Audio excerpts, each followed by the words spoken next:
ça,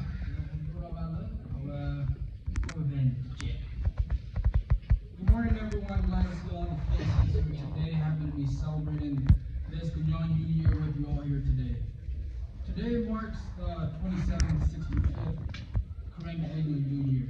And if we compare that to current day, we're in the year 2026. Where I think our older generation went wrong was the fact that nothing was left to us on a paper trail. So it's harder for us to look back and study on and interpret where time has gone. Enough of dwelling on the past. With every new season, with every new year, that is a new beginning. I want to inspire the youth today.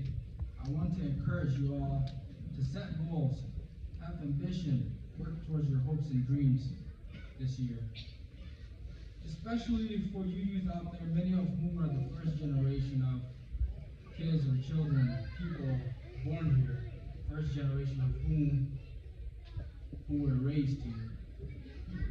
Let me assure you, I understand at times we may not see eye to eye with our elders or our parents, but you have to keep in mind that they themselves were brought up differently than us as well. Many were forced to grow up early, leave home, no running water.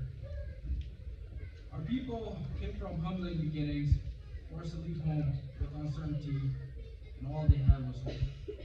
To this new place, all because they wanted to make sure their children and the next generation of their children can grow up in a place where they can feel safe, a place with morals, standards, and justice, where justice is held.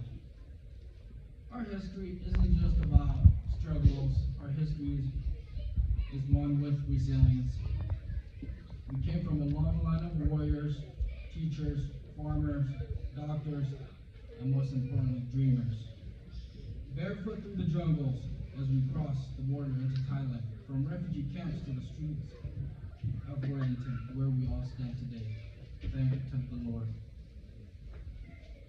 Oftentimes, as young people, we fail to appreciate and take for granted the opportunities that we have. We often get stuck in the victim mentality that we fail to elevate our standards. I want to encourage you to pick up your flag. Make the sacrifices of your parents and grandparents meaningful.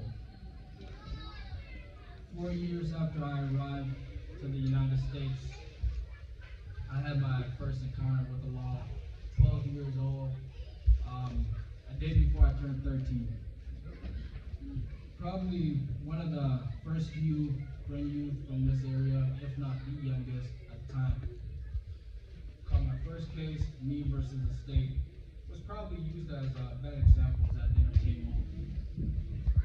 But one thing, I had a 5th grade teacher. If you happen to see her, make sure you tell her I said hi. She works at the middle school. Shout out to her, Judy Highcamp, amazing teacher. One thing that she said to me that stood up till this day was, education and knowledge is worth more than your worldly possession. People can rob you, steal from you, but as long as you have the knowledge, you will always be able to bounce back from that. And comparing that to where we came from, we got pushed out, robbed, and stolen from, I think that was a good message that I needed to hear from her.